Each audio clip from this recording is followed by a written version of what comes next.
Well, I think we made the distinction.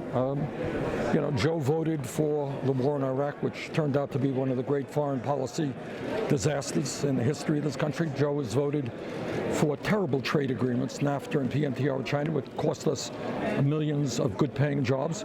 Joe voted for the bailout of Wall Street. Joe voted for a very bad bankruptcy bill. I opposed all of those initiatives.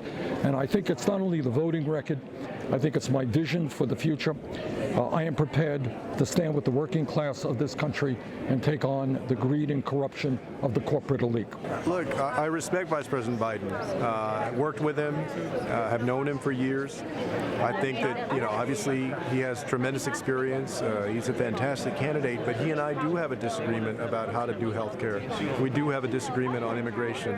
This is a debate, so, we're going to point out those differences in a debate. And what I can say is that I'm ready to debate when we go. And so when I go up against Donald Trump in October of 2020, you better believe that I'm going to be ready for Trump and I'm going to beat him.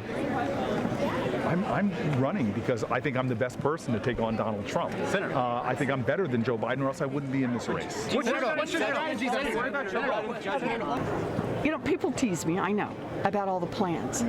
But I have two things to say about that. First, you want to get something done, I think you ought to have a plan. But there's a second part. When you get out and run on something, you make it real clear. And when we win, it's a whole lot easier then to turn around to your own party and say, guys, that was the deal. That's why we got elected. So now we're going to get out there together and we're going to pass this.